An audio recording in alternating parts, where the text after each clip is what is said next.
안녕하세요. 파산관제의 홍인필 변호사입니다. 예, 오늘은 항고심 1심에서 채무자가 면책 불허가를 받고 항고를 하면 항고부로 올라가죠. 뭐 중앙법원 같은 경우는 옛날에 지금도 서울 해생법원입니다만 제 파산부 항고심으로 갑니다. 1심은 단독 판사가 하고 면책 불허가 결정이 있을 때 항고심에서 새로운 결정을 합니다. 지금 지금 제가 뽑은 자료는 예전에 이 서울중앙법원이나 아니면 수원지방법원 그 항고심 결정이 대한민국 관보가 있습니다. 여기에 실린 거를 어떤 변호사님이 채집을 한 거를 제보를 해주셔서 저도 제공을 받아서 자료를 모아둔 겁니다. 근데 통상 관심이 없죠. 왜냐면 대부분 다 1심에서 면책을 받거든요. 거의 90% 이상 면책을 받고 불허가를 받거나 기각을 받거나 이런 분들이 항고를 하게 되죠. 특히 면책 불허가를 받은 사람들이 아주 심각하죠. 기각받은 경우도 마찬가지입니다만 다시 제도의 파산이 안 되니까 결국 유일한 구원수단은 항고심입니다. 그래서 뭔가 1심에서 면책 불허가를 받고 항고심에서 구원을 선택하시는 분들이 제가 알려드리는 갈림길은 예를 들어서 아는 변호사님들이 좀 텍스트를 좀 찾아달라 그랬을 때 소개해주는 게 이 책입니다. 여기 보이시나요?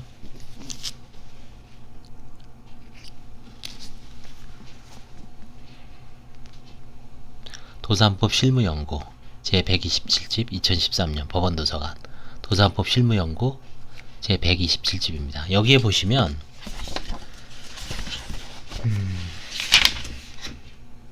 항고심에서 바라본 개인파산 개인회생 창원지방법원 판사 최두호 이게 2013년에 나온 책이에요.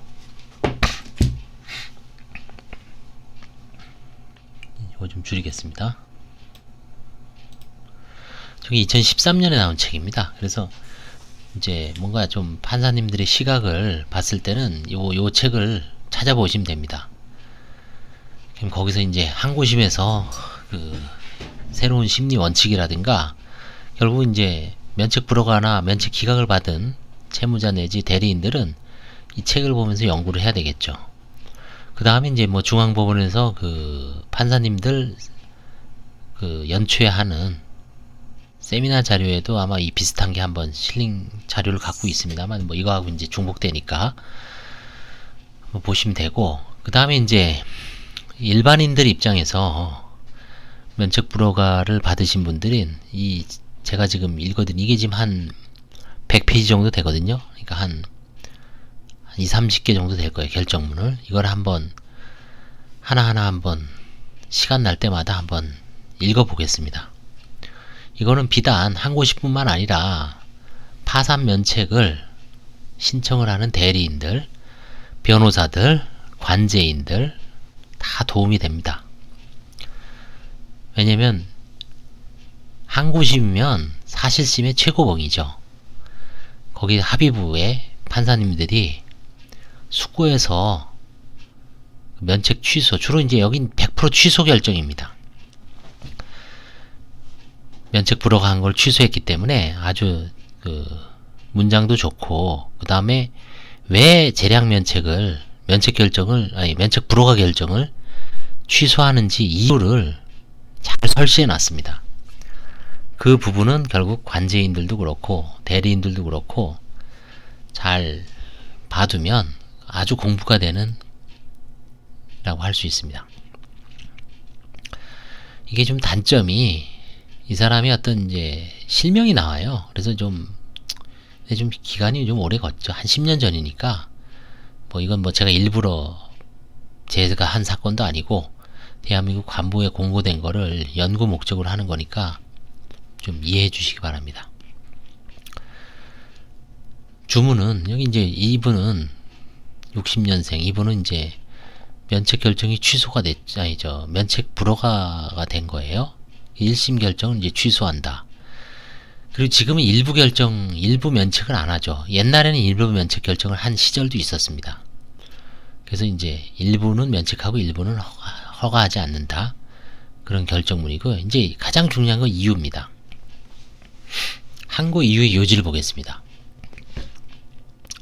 항고인은 건강이 좋지 않아 파상관제인이 설명 요구에 제대로 응하지 못한 것임에도 불구하고 원심이 항고인에 대한 면책을 허가하지 아니한 것은 부당하다.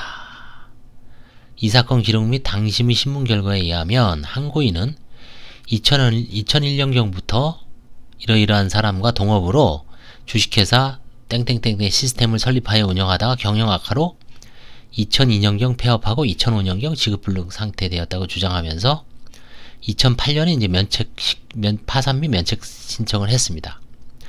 원심은 2008년 12월 16일 항고인에 대해 파산을 선고하고 파산관제인을 선임한 사실. 항고인은 자신 소유로 등록된 마티즈 승용차 2000년식을 운행에 사용하고 있음에도 불구하고 항고인 명의로 등록된 7개의 차량 점유관계를 소명하라는 원심의 보정명령을 받고 마티즈 승용차를 포함한 7개의 차량 전부가 모두 채권자들에 대한 담보 등 명목으로 이전되었는데 현재 해당 채권자들과 연락이 닿지 않아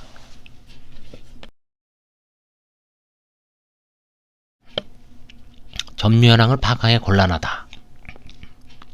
항고인은 2005년 10월경 우체국 통장을 개설하고 2008년 10월경 주식회사 하나은행의 통장을 개설하여 현재까지 사용하고 있음에도 불구하고 파산 및 면책 신청이 이해가에는 아무런 언급도 하지 않고 파산관제인이 항고인에 대한 재산조사 과정에서 이를 알리지 않고 있다가 2009년 2월의 경에서야 비로소 이와 같은 통장 개설 사실을 뒤늦게 알린 사실. 항고인은 2007년 5월 8일경 동부화재보험 주식회사의 운전자 보험에 가입하였음에 불구하고 이에 대해서 아무런 언급을 하지 않은 사실. 항고인은 2006년 7월경부터 연산교통 주식회사의 택시기사로 근무하다가 피해자가 사망하는 교통사를 일으키고 동부화재 보험 주식회사로부터 보험금 2,795만원을 지급받았는데 보험금이 사용처에 관한 금융자료를 제출하지 않는 사실을 인정할 수 있다. 이렇게만 놓고 보면 뭐 제대로 좀 협조도 안하고 면책불허가 외관상으로 면책불허가 사유에 해당되죠. 그쵸? 뭐 차량 7개 채권자가 다 가져갔습니다. 난 모르겠습니다 하고 그 다음에 보험금이죠. 보험금 2,795만원 이것도 좀 밝히지 않고 그래서 이제 면책 불허가 사유에 해당되는지 면책제 불허가 사유에 해당된다고 봤습니다. 위 인정사실과 같이 항고인 이 사건 파산 및 면책 신청 시 재산 현황에 관하여 사실과 다르게 신고한 것은 법 제564조 제1항 3호에서 정한 면책 불허가 사유로서 재산 상태에 관하여 허위 진술한 것에 해당한다. 이건 형사범죄가 아니라 그랬죠. 또한 항고인이 파산관제인으로부터 재산 현황에 관한 설명을 요구받고서도 사실과 다르게 답변한 것은 658조에서 정한 면책불허가 사유에 해당한다. 이건 설명의무 위반죄죠. 이건 형사처벌이 됩니다. 그래서 복수의 면책불허가 사유에 해당은 됩니다. 근데 결국 항고심은 재량면책을 해줬습니다. 이 재량면책을 왜 해줬는지 이 이유가 아주 핵심이죠. 항고인에게 이와 같은 면책불허가 사유가 있으나 이 사건 기록 및 당심의 신문 결과에 의하여 인정되는 다음과 같은 사정, 즉 1. 항고인이 사용하는 마티스 승용차는 자산가치가 없어 파산관제인이 한가를 포기하였습니다. 항고인이 교통사고 보험금이 대부분을 형사합의금과 벌금 등의 지급에 충당하여 개인적 이익을 취득한 부분이 거의 없다. 2,795만원 받아봐야 형사합의 해줬을 거 아니에요. 형사합의. 사람 사망사고가 났는데 그쵸? 그 다음에 벌금 냈을 테고 개인적으로 쓰고 남을 만한 재산이 없었다는 거죠. 아마 이것도 항고심에서 이제 1심에서는 이렇게 좀 뭐 대충 개기다가 내지 않다가 판사님이 면책 불허가를 딱 철퇴를 내리니까 이제 부랴부랴 뭐 변호사를 선임했든 아니면 뭐 누구 좀 시켜서 자세하게 했을 거예요. 그제서야 발등에 이제 불이 떨어진 거죠. 그래서 이제 마티스 승용차를 비롯한 7개는 한가 가치가 없어서 파산관리 한가를 포기한 거고, 보험금은 받았지만 뭐 벌금 내고 형사합의금 쓰느라고 내가 개인적으로 남는 건 없었고 쓴 건 없었고, 이항 항고인이 2008년 10월부터 2010년 3월경까지 1년이 넘죠. 1년 한 6개월간 주식회사 땡땡 기업에서 근무하면서 월 120만원 상당의 수입을 얻었고, 2010년 8월경부터는 부동산 중개사무에 근무하면서 적어도 월 100만원 이상의 수입을 얻고 있으며 부양가족이 없는 점. 결국은 이 수입 자체가 별로 없었다는 얘기를 이제 하는 겁니다. 사망. 항고인의 채무액이 얼마냐면 1억 7,400만원 및 이자 합계 총 3억 6,500이에요.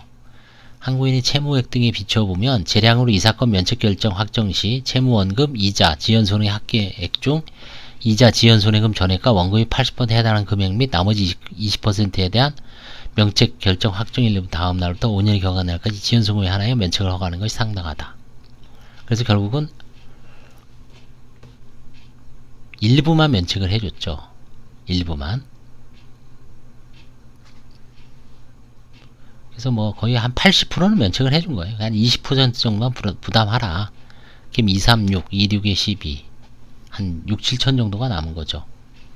그래서 일부 면책을 하고 재량 면책을 해준 사안입니다.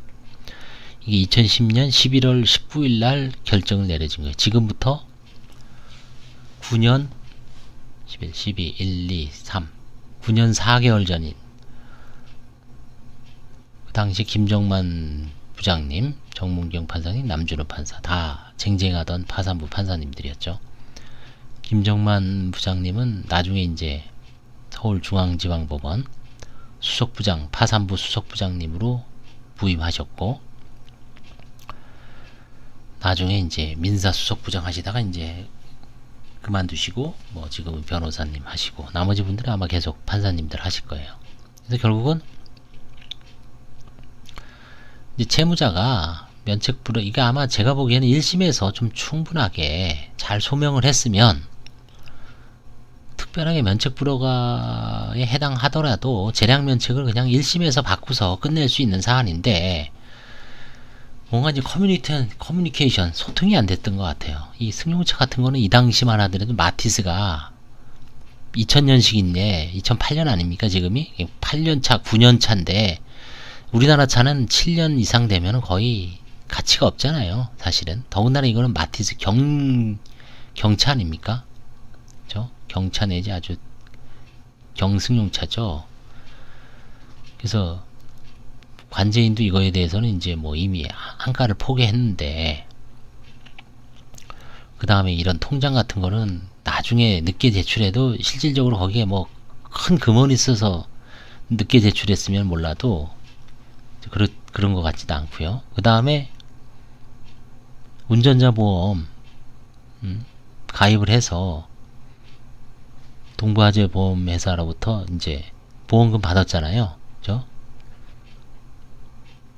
이게 아마 이제 교통사고를 일으켰을 때 그 변호사 선임이나 벌금까지 부담하는 그런 걸 거예요. 운전자 보험 이런 게.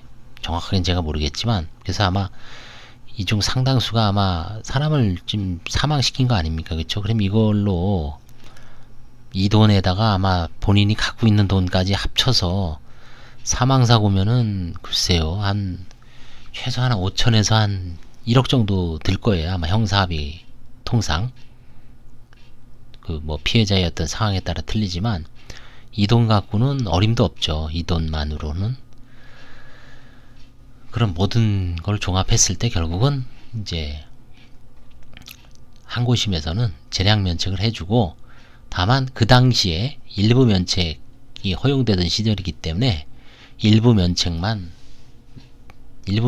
하고 일부는 불허가 하는 걸로 약간 타협성 판결을 절충성 판결이죠. 사실은 다 면책해주긴 좀 그렇고 일부만 면책해주고 상당 부분 한 80%는 탕감을 해주고 나름대로는 이제 뭐 항고심에서 채무자도 배려를 한 흔적은 고심한 흔적은 남아 있는 것 같아요. 그래서 이런 식으로 이제 한번 하나하나 한번 그 개별적인 사정에 따라서 다 틀리죠. 개별적인 사정의 스토리가 다 틀리지만 이거는 뭐 지금 시대를 불문하고 지금 시대에도 뭐 이런 비슷한 사정이 좀 있을 거예요. 약간 사람마다 틀리지만 그런 걸 한번 분석을 해서 항고심 판결도 하나하나씩 한번 살펴보는 시간을 갖겠습니다. 앞으로 감사합니다. 도움이 되셨다면 좋아요와 구독 좀 눌러주시기 바랍니다. 감사합니다.